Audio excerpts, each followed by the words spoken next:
Olá, galera! Nosso penúltimo vídeo aqui do canal. Eu espero que vocês façam uma boa prova. Não vou me despedir ainda, né? Mas já vou começar a mandar energia positiva para vocês, porque é sempre bom energias positivas, né? Vou desejar sorte também, porque não faz mal nenhum desejar sorte a ninguém, né? Então, boa sorte na prova, tá? Domingo. E fica ligado no canal, porque amanhã tem mais. Hoje não é o nosso último vídeo, tá? Fica antenado. Mas já começa também a tentar vivenciar o final de semana, principalmente pensar no final de semana de maneira calma, tá? De maneira branda.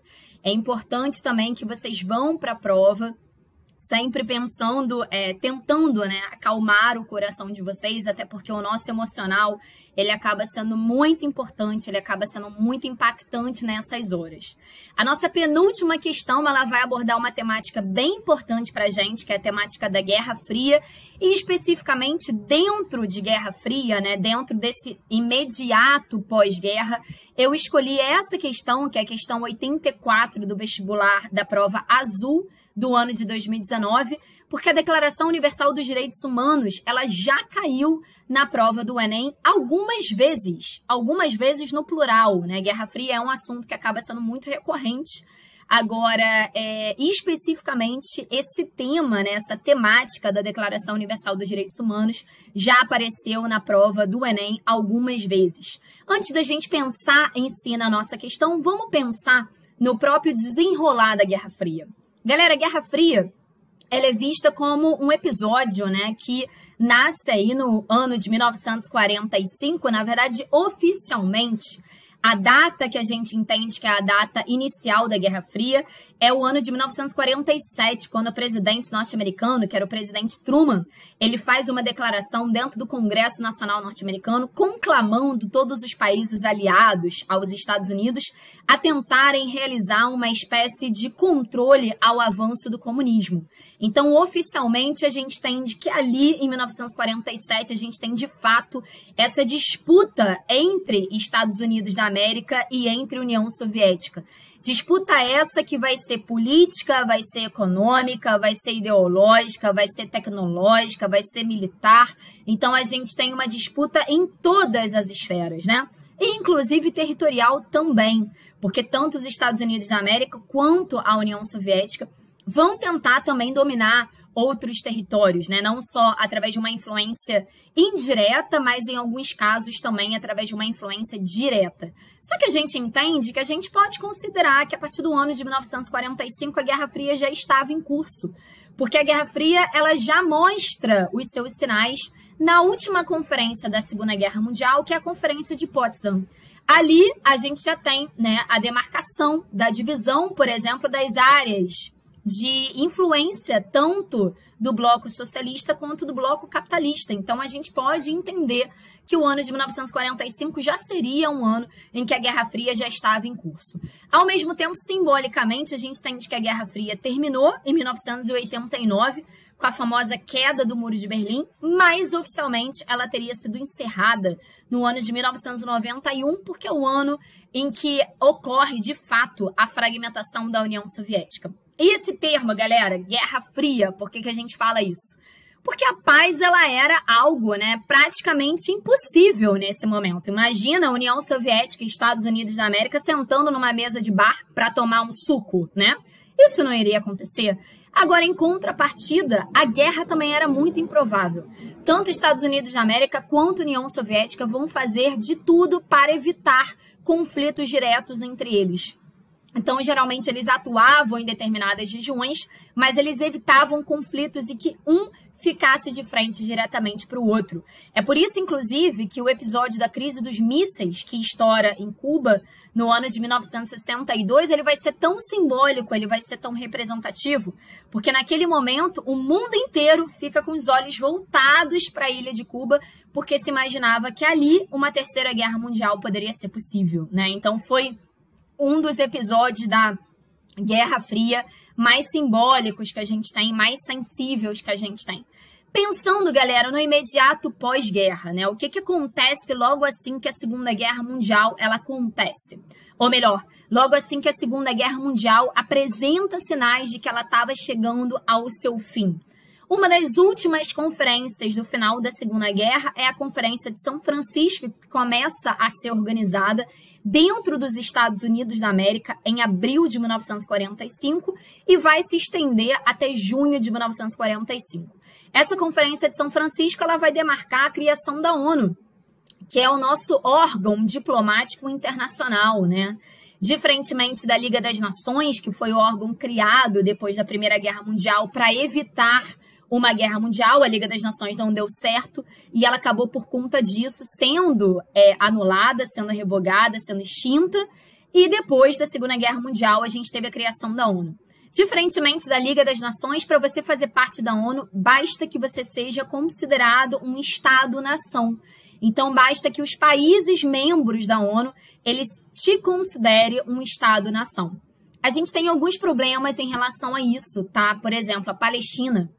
A Palestina, em vários e vários momentos, já teve votação na ONU para que a Palestina fosse reconhecida enquanto um Estado-nação, enquanto um Estado membro da ONU. Predominantemente, majoritariamente, os países concordam em relação a isso, só que, infelizmente, até hoje, ela não é considerada um Estado-membro por causa dos Estados Unidos da América. Os Estados Unidos, por terem uma relação diplomática com o Estado de Israel muito forte, ele sempre vota contrário. E os Estados Unidos, eles fazem parte do Conselho de Segurança da ONU. 5 países fazem parte do Conselho de Segurança da ONU: Inglaterra, França, Estados Unidos, China e Rússia. Exatamente esses 5 países eles têm poder de veto. Isso significa dizer que quando eles votam contrários ao que foi decidido numa reunião da ONU, consequentemente, eles têm poder de veto e não necessariamente aquela medida é implementada. É o caso, por exemplo, da inclusão da Palestina. Tem uma coisa bem interessante em relação à criação da ONU. O Brasil ele vai ser convidado para fazer parte da criação da ONU desde essa conferência. Então, ele é um dos Estados-membros mais antigos da ONU. Na época, o Brasil ele era governado pelo Getúlio Vargas. O Getúlio Vargas, naquele momento, governava o Brasil através de uma ditadura. Era uma ditadura pautada no regime fascista. Mas, por incrível que pareça, ele vai lá para a Europa lutar ao lado dos Estados Unidos, ao lado da Inglaterra, ao lado da França, para defender regimes democráticos. É por isso que, inclusive, o governo do Vargas acaba entrando numa crise política. Vamos combinar? É uma contradição. Se você adota aqui no Brasil uma política fascista, como é que lá para fora você vai defender uma democracia? Só que o Vargas era um cara meio sagaz, né? E aí o que ele faz? No momento que o Brasil é convidado para fazer parte da Conferência de São Francisco, o Vargas ele acaba enviando para lá 2 representantes brasileiros. Um era um diplomata e a outra pessoa era Berta Lurtz. Quem é a Berta Lurtz? A Berta Lurtz era uma das biólogas mais conhecidas na época. Ela tornou o Brasil, inclusive, né, um nome conhecido lá fora por ser uma pesquisadora extremamente renomada, extremamente conhecida. E a Berta Lurtz, aqui no Brasil, ela era uma sufragista, ou seja, ela tinha lutado pelo direito do voto feminino. E isso, inclusive, acabou sendo uma conquista das mulheres durante também a própria gestão Vargas. E o Vargas, sagazmente, envia a Berta Lurtz lá para que a Berta Lurtz fizesse com que o Brasil fosse reconhecido internacionalmente. A Berta Lurtz consegue adicionar na Carta da Fundação da ONU um artigo dizendo que todos os países que compõem a ONU necessariamente devem respeitar a igualdade de gênero. E, a partir daí, o Brasil passa a ser reconhecido enquanto um país que ele tinha um soft power. O que é isso? Nas relações internacionais, se entende que se você não é forte militarmente, se você não consegue bater de frente com as grandes potências militarmente e economicamente, você pode ser importante no âmbito internacional através de outras questões. Uma dessas questões é exatamente a utilização do soft power. O Brasil sempre foi considerado, dentro da ONU, um país que prezava pela diversidade, um país que prezava, né, pela questão do respeito à pluralidade cultural, enfim. E, ao mesmo tempo, também um país que prezava pelo respeito ao próprio ambiente, né, ao próprio ecossistema. Então, o Brasil passa a ser cada vez mais conhecido na ONU, respeitado, inclusive por conta disso, né? Esse soft power, inclusive, foi muito utilizado pelos presidentes a partir da década de 1990, né? Então, todos os presidentes que assumiram o Brasil, quer dizer, nem todos, mas todos os presidentes que assumiram o Brasil nos últimos anos, né? Pelo menos da década de 90 até o último mandato presidencial, a gente tinha essa ideia de, dentro da ONU, representar a diversidade, falar sobre a questão da igualdade de gênero, falar sobre a questão da igualdade racial. Por mais que aqui no Brasil a gente saiba que a gente ainda não alcançou nenhuma das duas coisas na prática. Galera, logo depois da criação da ONU, esses países, também membros, eles vão se reunir para a elaboração da Declaração Universal dos Direitos Humanos. A ideia seria tentar impedir, tentar evitar que crimes cometidos contra os direitos humanos, que tinham sido realizados na Segunda Guerra Mundial, eles fossem repetidos. A Declaração Universal dos Direitos Humanos não é, ao contrário do que muita gente pensa, um documento de esquerda, mas também não é um documento de direita. Até porque esse documento ele vai ser um documento elaborado por todos os Estados-membros. Isso significa dizer que a União Soviética faz parte da elaboração desse documento, assim como os Estados Unidos da América.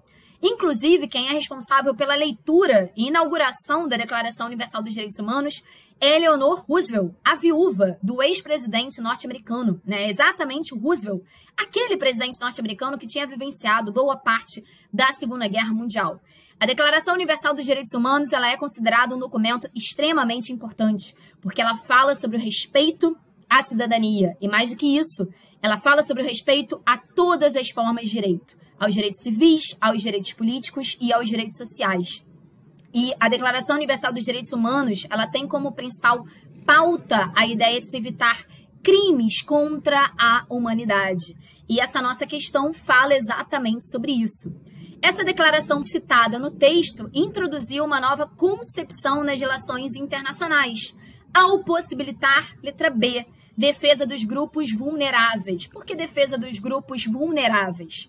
Quando a gente fala assim, gente, grupos minoritários ou as minorias, né? Quando a gente fala a respeito às minorias ou igualdade das minorias, o que a gente está querendo dizer com isso? Geralmente a gente usa esses termos, por exemplo, para se referir ao movimento feminista, para se referir ao movimento negro, para se referir ao movimento LGBT. Por que mulheres, negros e LGBTs podem ser qualificados como minoria, levando em consideração que, por exemplo, dentro do país, a maioria da nossa população é de população negra e, ao mesmo tempo, a maioria da nossa população também é formada por mulheres.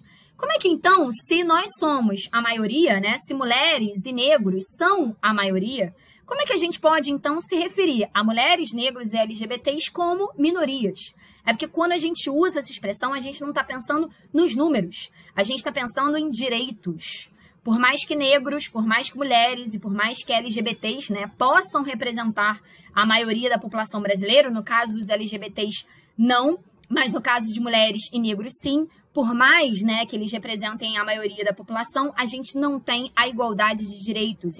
Então, quando a gente usa essa expressão minorias, a gente está se referindo aos grupos mais vulneráveis, porque são grupos que sofrem mais pela desigualdade, ao mesmo tempo são grupos também que são mais marcados pela violência. Não só a violência simbólica, mas também a violência física, né? Lembrando que o nosso país é um dos países que tem maior índice de feminicídio, é um dos países que mais mata a juventude negra e, ao mesmo tempo, é um dos países em que a gente tem o maior índice de crimes ligados à homofobia. Galera, por hoje é só. Amanhã nos vemos para o nosso último vídeo e para a nossa despedida. Beijão, galera. Até amanhã.